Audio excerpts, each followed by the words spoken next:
This is the Outdoor Journey Show, where life takes you outdoors. The Outdoor Journey Show with Matt Gaddis and Ty Morgan, brought to you by Journey Hunts and the Rocky Mountain Elk Foundation.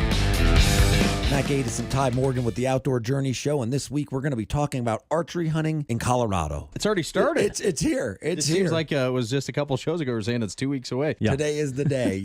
Tuesday morning I woke up and right in my yard, right next to my pickup truck, there's a beautiful mule deer elk standing there in velvet. Just gets the blood rushing. Of course, there's a lot of things that you need to do to be ready to go for this archery season. Absolutely. And if you're not prepared, and we're going to talk about that in just a little bit, if you're not prepared, the chances of harvesting an animal with a bow are drastically declined because of a lack of preparation. Mm-hmm. You got to get close. You got to be in tight. And it's by far my favorite time of year. You got to learn to be quiet. I think that's the biggest. That was the hardest thing for me to learn, was to be quiet and not get past that excitement level when you do see that animal, that you don't just go into panic mode and start breaking branches. Absolutely. Absolutely. We also have in the studio with us this morning Jonathan Ellis, a very good local elk hunter, archery hunter, and Jonathan is on staff actually at Journey Hunts and shooting a bear archery bow this year for the first time, and he's excited to get in the woods also. Jonathan, welcome aboard. Yeah, good morning, guys. Thanks for having me. This is fun. Well, thanks for coming in, too. And, of course, we're going to be talking more in depth with Jonathan. But, the thing that a lot of people are going in for this year, mule deer, elk. Two species, different. Would you say there's different style hunting for the two of them? Oh, there's absolutely different strategies. And I think that we need to recognize that. So many people think bow hunting is bow hunting. Right. But your approach hunting a mule deer, for me, is very different than my approach hunting elk. And now if we talk about other species and we add bear in there and we add antelope in there, totally different approaches. So you got to really know what you're hunting. Let's talk about mule deer and hunting mule deer first. The number one, I would say, technique used in the West is spot and stock. You get out there, you glass, you cover big areas, cover a large amount of ground, whether it's by vehicle, whether it's by hiking, whether it's by walking, I guess hiking and walking are really one and the same, but you get out there and you cover ground to look for a buck. And then once you find a buck that you really want to pursue, then the challenge begins, because then that's when you've got a spot and stock. After you've spotted, now you've got to stalk your way in and really, really get into range. And that could take a long time, hours if necessary. Oh yeah. I've had some stalks out here in the West with mule deer that have lasted 2 and 3 hours, and I have friends that have sat on a bedded buck for 4 and 5 hours just waiting for it to stand up so that they can get a shot or make a move on it. So it can be an all-day endeavor for sure. Is there certain types of terrain that are better to look for when it comes to a mule deer? Is it more of a high country animal, or do you see them, what would you suggest a new hunter out there? Well, I find mule deer across the gamut. I find them in desert terrain, hot desert terrain. I find them in the mid-ranges, your 5,000 to 6,500, and then I find them in the high country. They're everywhere, and the problem is where you are is where you've got to find them. Right. And so if you find one, you've got to use the terrain you have. If you're in the oak scrubs, you can use that to your advantage, but it's also a disadvantage because it's loud. There's leaves on the ground. There's cover, but there's noise. And so that's it. If you find them in the aspens, you got advantages and disadvantages there.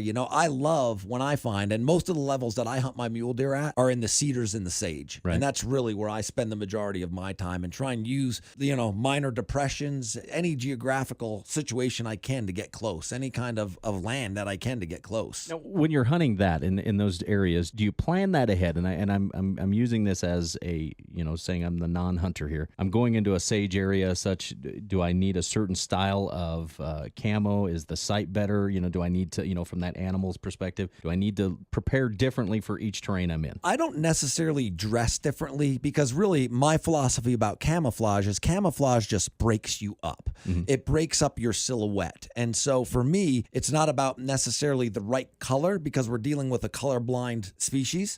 But for me, it's about being broken up. So I'm always in camo, often face paint for me. It's just an extra measure. I don't want anything to go wrong that I can control. So I try and control everything I can, and then as far as where they are, the terrain they're in doesn't change my game or my approach. But when I find them, it's better if I'm in a terrain that I know. a terrain I've studied, because then I know, I can go down this hill, come up from behind. But the two factors that I always want to deal with is scent, first of all. Right. I always want the wind in my face. So as I'm planning that stalk, I want wind in my face all the time. And then the other factor I want to be well aware of is, are there other animals in the area? Are there does around? Are there other buck around? Sometimes you don't know that because you can't see them. But if you see them, you got to take that into account also as you make your approach. So with the advantage of, that pre-scouting, just the assumption, growing up in Montana, there wasn't scouting needed. You could drive up almost anywhere in the Swan Mountains where I grew up, and you'd find animals. I mean, it would be pretty easy. In this situation with bow hunting, the mule deer's a very skittish animal as it is. To prep that area to not just assume they're there, but go up a week before, is that a good plan of attack? I used to, I've been here now 8 years out in the West, and I used to scout all summer long and put a lot of long hours in. And what I found for the first 4 or 5 years is it's almost inevitable that 1 week right before the season, and I'm focusing on big mule deer buck, 180 plus buck, those buck change their patterns 1 week, 10 days before the season. Right. And so now this is, the week that we just went through. That's my scouting time. I pour in as much as I can that week right before the season to try and locate some deer. Like this week alone, I found 4 deer that I had not seen the rest of the summer. And it's because they changed their patterns right now. And I don't know all the science behind that because they're still in bachelor groups. Yeah. And then in another 8 to 10 days, they're going to change their patterns again because their velvet's going to shed, it's going to come off, and all of a sudden they're going to break up those bachelor groups. And so I look at my hunting is focused on this 8 to 10 day part of the season, and my scouting is focused on 7 to 10 days just prior to it. So that's how I approach it. With the difference between elk and mule deer, elk I've always been taught that tend to, if you find a herd, they tend to stay within a square mile, a rough, maybe that's a little bit small, but in that general area. Are mule deer in that same style of pattern? So if you find them, you can generally kind of gauge an area where you can cover, if you will? Yeah, mule deer are much more territorial than an elk. And I don't mean territorial like fighting, but they're generally in the same area until these changes come. But once they go to their new area, they generally stay in that area. The problem I find with mule deer, say, versus whitetail, is with whitetail, you can pattern a whitetail very successfully. I mean, they enter the field the same way, they leave the field the same way, they come from their bed to their drink to their food the same way. Mule deer usually end up in the same place. If they're coming to eat in a particular alfalfa field, or if they're coming to eat in a particular park up on the BLM, they're going to come there, but they come there 100 different ways. Ooh. They're not as easy to pattern. You need to be extremely prepped. Yeah, and that's why that spot and stock comes into play. Right. I might know a certain buck's coming to a certain area, but I certainly don't know how he's going to enter. So if you find a good feeding area, it's good to find a good high point. Sit it out for a while and just wait. And being patient, that's probably the biggest key. Yeah, and what I do, Ty, actually, is not only do I find an area and then sit and wait, I often put a tree stand in. I'm from the East. I grew up in hunting tree stands, and so I utilize tree stands out west like mad, and I put a tree stand in. If I know there's an area, and again, it's risky because I might get up in that tree stand and that mule deer might enter 200 yards away, and I can't do anything about it unless I want to risk getting down and stalking on it, which I often don't in that scenario, because eventually, if I put enough time in, he's going to come out in range of where I'm at. So I utilize tree stands as my second choice and methodology beyond spot and stock. With that scenario, is that more of the better scenario for elk hunting, would you say? I also utilize tree stands, and Jonathan in the second part of our show is going to get into that because he also is a tree stand approach kind of a guy and has had incredible success with elk in tree stands. So yeah, it is. You can utilize it on both, without a doubt. So I need to rethink my thought. But to jump over to the elk species a little bit here, let's talk about them. A different style of hunting or different strategy to go towards that species? Yeah, well, with elk, again, spot and stock is a common methodology, and that doesn't change up a lot, except usually you're dealing with a lot more sets of eyes in a herd. Sometimes not. Sometimes you get that isolated bull or a bachelor group, but a lot of times you're dealing with a herd animal, and so you have a lot of eyes. But calling comes into play, definitely with elk. And, it's kind of funny because there's some real common calls out there. And I'm sitting in the woods now, and I'll often be with my son Takoa, and I'll be sitting there and I'm like, well, there's a hoochie mama, and he'll just start laughing because you get used to certain calls and you hear them and you know it's a hunter and not an elk. Right. But calling it is, but calling is definitely a factor, and because of those common sounds of some of the more popular calls being used by many hunters, I'm a mouth call guy. I mean, I just use mouth calls because you can change up sounds, and I've also, and you're talking the diaphragm. Absolutely, a diaphragm mouth call. I happen to like bugling bulls mouth calls. They're a great mouth call. It's what I choose to use. There's many good ones out on the market, but I use a mouth call because I can change the noise. I can change the sound, and I can have 3 or 4 different mouth calls and put them in and have a little different tone, make it sound like a herd. But I'm a cow call guy also. I don't spend a lot of time bugling. Now, a question with that. A few episodes ago, we were talking about turkey calling. Right. And, some say don't call too much. Some say doesn't really matter. What's the difference on elk? Is it too much, too little? I mean, what's the right combination? Same famous debate. Do you call too much? Do you call too little? The guy sitting in studio with us right now calls more than almost anybody I've ever heard, actually, when he gets calling. And I've actually moved more towards that philosophy because I've sat and listened to elk herds, and they don't stop talking. I mean, they don't. Now, I don't do that with bugling, obviously, but when I'm cow calling, I will talk often. Right. And talk, pretty consistently also. So coming up next on the second part of our show today, we have Jonathan Ellis, local bow hunter from Grand Junction right here, ready to get into the woods with his bear archery gear. This is the Outdoor Journey Show, where life takes you outdoors. This is the Outdoor Journey Show, where life takes you outdoors. The Outdoor Journey Show with Matt Gatus and Ty Morgan, brought to you by Journey Hunts and the Rocky Mountain Elk Foundation. Welcome back to the show. It's Ty Morgan, Matt Gatus here for the Outdoor Journey Show, and we have Jonathan in the studio, and we're going to be talking about some more archery hunting, which is certainly in full effect right now, and some game planning that you might be doing, or if you haven't done yet, some ideas to move forward and have some successful hunts this summer. Winter, fall, whatever you want to call it. We're in the fall. And I'm it's looking a good outside. thing. It's still, It's still hot. Yeah. And that's one of the things you definitely need to talk about. In next week's show, we're going to talk about just that, some field prep and what to do and care for your game after you harvest it. So it's definitely a matter when it's hot like this. So I believe that there's 4 components that really separate just an average hunter or a good hunter from a great hunter. And I really focus on this often. The first one is you got to know the species you're hunting. We're talking elk and mule deer today because these seasons kicked off today. But I mean, you just got to know the species you hunt. You got to do your homework. The internet gives you everything you need. Sometimes it's not all accurate by any means, but I mean, you can get your information. The second thing is you got to do the research in the area that you're going to be hunting, because I don't care what you're hunting. If they don't live there, you're going to spend a lot of time doing nothing. Right. And you're going to be unsuccessful. So you've got to get to where the animals are. You've got to be where mule deer are if you're hunting mule deer. You got to be where elk are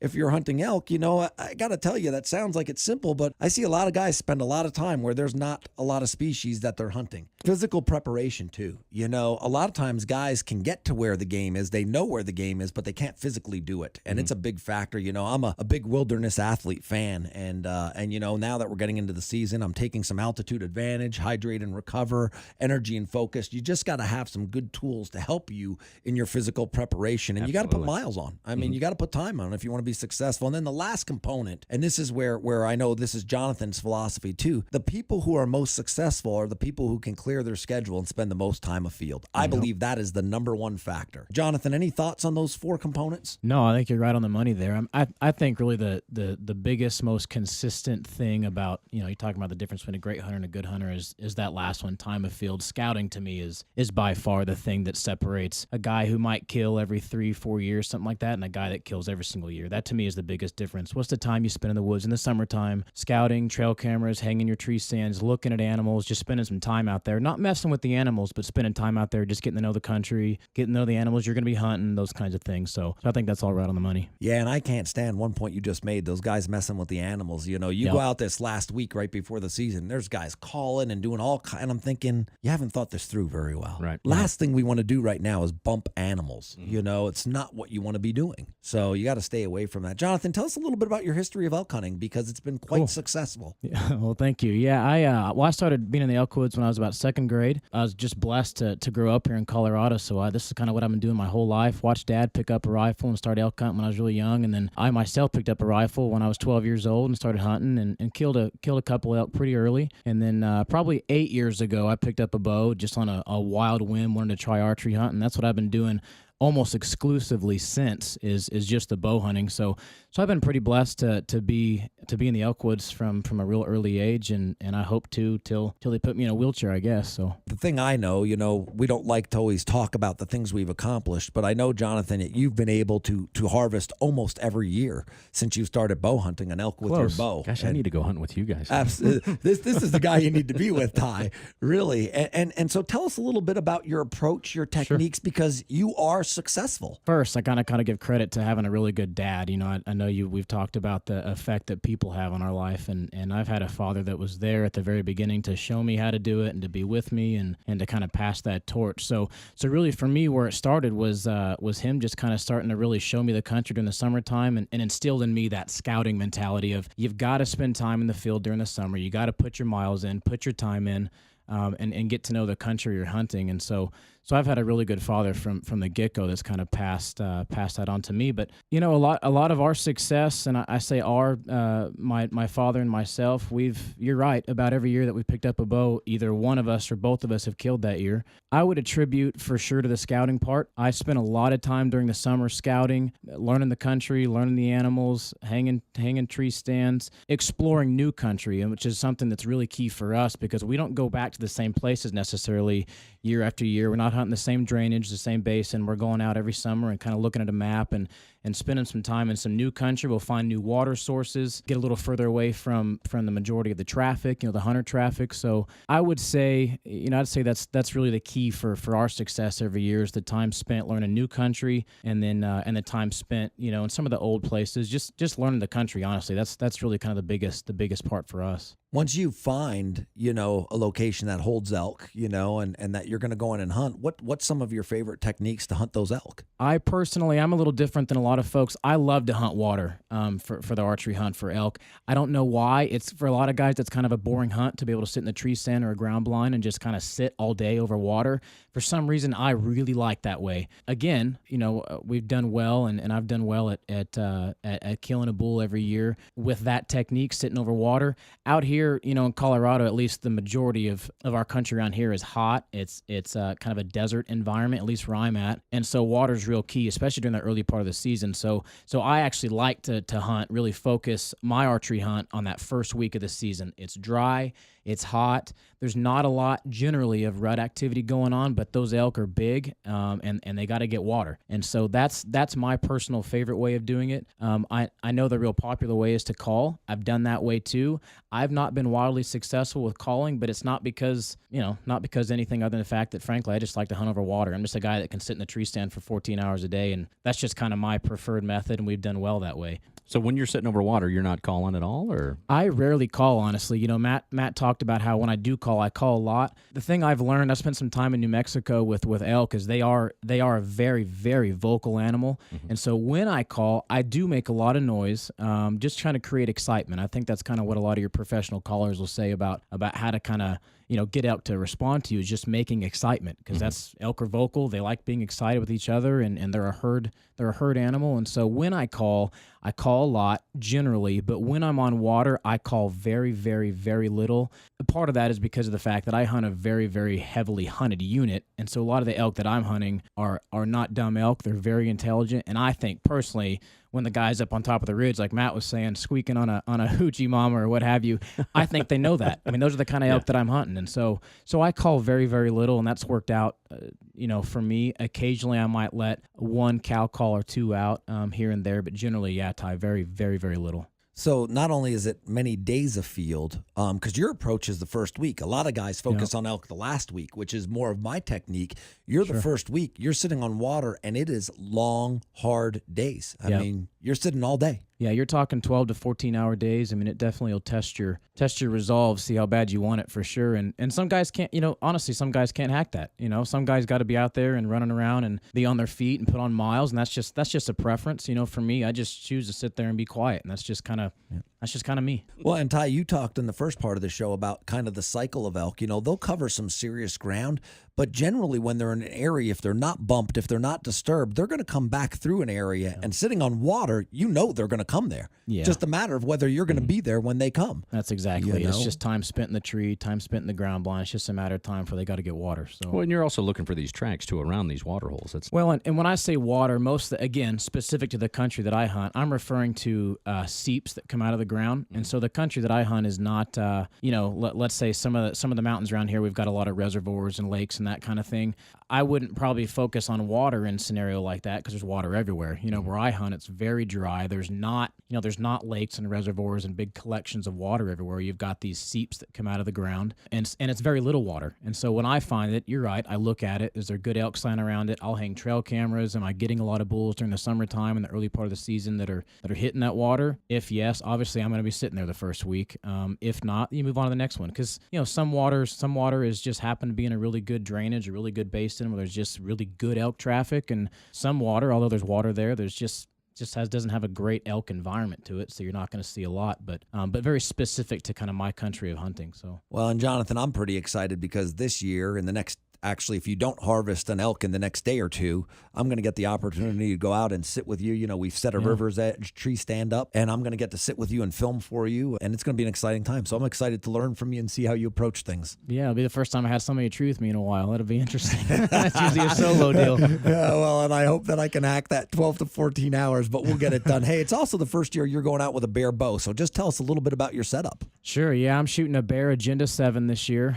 Bear's one of their newest bows, I believe. I made the move to Bear Archery just this year. I've shot some other bows in the past, other really good bows. Never had a bad experience with them, but heard a lot of chatter about Bear's new line and some of their new engineers have been doing with their new bows. And honestly, I'm a pretty technical guy, but I know that most bows these days, everybody's making good stuff across the board. That being said, I got to tell you, this is probably the smoothest, best shooting bow I've ever shot in my life, and I'm not saying that because they give me a bow for free, because they don't. That's the truth. It is an awesome bow. Shoots fast. I got little T-Rex arms, so if you can shoot fast in my setup, you got a pretty good thing going. So no, the Bear line's been awesome. The Agenda 7 is an excellent bow. Shooting some other good, really quality products, but the bow's excellent. Ty, we're talking about archery hunting in Colorado. Another great experience. We're going to leave out of the studio. I'm all amped up now. I'm ready to go. I'm going to go sit on some water somewhere. There you go. Well, we're going to get out there and be hunting this afternoon, so going to be an exciting day, and hopefully we'll have some good things to report to you. Absolutely. Look forward to it. And join us next week where life takes you outdoor. It's the Outdoor Journey Show with Matt Gaddis and Ty Morgan. Thanks for being on with us. This is the Outdoor Journey Show, where life takes you outdoors.